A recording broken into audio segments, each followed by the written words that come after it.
اس Discovery کے تمام دیکھنے اور سننے والے معزز مہمانوں کو السلام علیکم۔ ناظرین گرامی، طوفان نوح نے تمام دنیا کو تباہ کر کے رکھ دیا تھا۔ صرف وہی بچ پایا جو کشتی میں سوار ہوا یا جسے اللہ تعالیٰ نے زندہ رکھا۔ جب دنیا دوبارہ بسنا شروع ہوئی تو لوگوں نے قبیلوں کی صورت رہنا پسند کیا۔ اس وقت عرب کی شمال میں ایک قبیلہ سمود کے نام سے رہائش پذیر تھا، جو کہ حضرت نوح علیہ السلام کے بیٹے سام کے اولاد میں سے تھے۔ اس علاقے کو مدائن کہتے تھے۔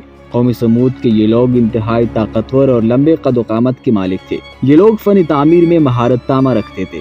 یہ لوگ پہاڑوں کو خراش تراش کر کے انتہائی خوبصورت ترین عمارتیں تعمیر کرتے تھے۔ ایسی شاندار اور بے مثال عمارتیں مدائن میں ہزاروں کی تعداد میں بنائی گئی تھی۔ ویڈیو میں آگے بڑھنے سے پہلے آپ سے گزارش ہے کہ اگر ابھی تک آپ نے ہمارے چینل کو سبسکرائب نہیں کیا تو کائنڈلی سبسکرائب کر دے اور ساتھ موجود بیل آئیکن پر بھی پریس کر دے تاکہ ہر نئی آنے والی ویڈیو آپ کو بر وقت مل سکے۔ دوستو، قوم سمود اپنے عالیشان محل، سرسبز کھیت کھلیان اور نعمتوں کے فراوانے کے سبب غرور اور تکبر اور سرکشی کے نشے میں چور۔ قوم سمود میں حق اور انصاف ختم ہو چکا تھا۔ یہ لوگ بہائی اور فحاشی میں پڑ گئے تھے، حتیٰ کہ یہ لوگ اللہ کے منع کردہ سب سے بڑے جرم اور گناہ یعنی شرک میں بھی مبتلا ہو گئے تھے۔ ابلیس نے قوم سمود کے پہاڑ کاٹ کر پتھر تراشنے کے اس فن کو ہی ان کے لیے راہ راست سے بھٹکنے کا ذریعہ بنا دیا۔ ان لوگوں نے پہاڑوں سے پتھر تراشے اور بت بنا کر ان کی پوجا شروع کر دی۔ روایتوں کے مطابق انہوں نے پتھر کے 70 مورتیاں بنائی اور انہیں اپنے قبیلے میں قائم کر کے ان کی عبادت شروع کر دی۔ لہٰذا اس سرکش قوم کی ہدایت کے لیے اللہ کریم نے ان کی طرف حضرت صالح علیہ السلام کو بھیجا، جو خود قوم سمود سے تعلق رکھتے تھے اور ایک نیک صفت انسان تھے۔ حضرت صالح علیہ السلام نے انہیں ایک اللہ کو ماننے کی دعوت دی اور ان کو اپنے اوپر اللہ تبارک و تعالیٰ کی دی گئی نعمتیں یاد دلا کر سمجھایا اور عذاب الہی سے ڈرایا۔ حضرت صالح علیہ السلام نے فرمایا، میری قوم، تم اللہ کی عبادت کرو، اس کے سوا تمہارا کوئی معبود نہیں۔ اسی نے تم کو پیدا کیا اور یہاں آباد کیا۔ اس سے مغفرت طلب کرو اور اس کے آگے توبے کے خواگستگار رہو۔ بے شک میرا پروردگار قریب بھی ہے اور دعا قبول کرنے والا بھی ہے۔ اس پر قوم سمود ان کے خلاف ہو گئے اور انہوں نے حضرت صالح علیہ السلام سے کہا، اے صالح، کیا تم ہم کو ان چیزوں سے منع کرتے ہو جن کو ہمارے بزرگ پوچھتے چلے آ رہے ہیں؟ صالح علیہ السلام کی مسلسل نصیحت کے بعد قوم سمود کے چند مفلس اور مفلوق الحال لوگ آپ پر ایمان لے آئے۔ اب اس قوم کے سرداروں کو یہ بات گراں گزری کہ معاشرے کے یہ مفلس لوگ صالح علیہ السلام کے دین کی پیروی کریں گے اور ہماری محفلوں چوک چوراہوں پر کھڑے ہو کر ان کے بتوں کا انکار کریں گے۔ لہٰذا اس قوم کے تمام بڑے سردار ایک جگہ جمع ہوئے اور یہ فیصلہ کیا کہ حضرت صالح علیہ السلام سے معجزہ دکھانے کو کہا جائے گا۔ لہٰذا سرداران نے حضرت صالح علیہ السلام سے کہا، اے صالح، اگر تم اللہ کے سچے پیغمبر ہو تو ہم کو کوئی ایسا معجزہ دکھاؤ جسے دیکھ کر ہم تم پر یقین آ جائے۔ حضرت صالح علیہ السلام نے اللہ کے حضور گڑ گڑا کر دعا فرمائی۔ اللہ تعالیٰ نے اپنی نبی کی دعا قبول فرمائی اور دیکھتے ہی دیکھتے چٹان شق ہو گئی اور اس میں سے ایک طویل قامت خوبصورت اونٹنی خرامہ چلتے ہوئے برآمد ہوئی۔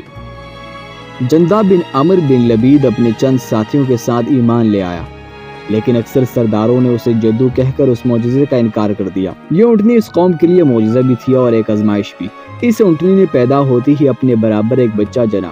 حضرت صالح علیہ السلام نے اونٹنی کے بارے میں فرمایا کہ تم اسے تنگ نہ کرنا، اسے اس کے حال پر چھوڑ دو، اسے برائی کی نیت سے ہاتھ بھی نہ لگانا، نہ مارنا اور نہ ہکانا اور نہ ہی قتل کرنا، ورنہ تمہیں دردناک عذاب پکڑ لے گا۔ یہ اونٹنی مدائن کی وادیوں میں رہنے لگی اور جب پانی پینے آتی تو اس دن سارے تالاب کا پانی پی جاتی اور لوگ اپنی حاجت دوسرے دن پوری کرتے۔ جس دن یہ اونٹنی پانی پیتی اس دن اس کا دودھ دھوا جاتا تو وہ اتنا ہوتا کہ تمام قبیلے کو کافی ہو جاتا تھا۔ چند دن تو قوم سمود نے اس تکلیف کو برداشت کیا کہ ایک دن ان کو پانی نہیں ملتا تھا، کیونکہ اس دن تالاب کا سارا پانی اونٹنی پی جاتی تھی۔ اس لیے ان لوگوں نے طے کیا کہ اس اونٹنی کو قتل کر دے۔ قوم سمود میں ایک صدوق نامی عورت تھی جو بڑی حسین اور مالدار تھی۔ اس کی لڑکیاں بہت خوبصورت تھی۔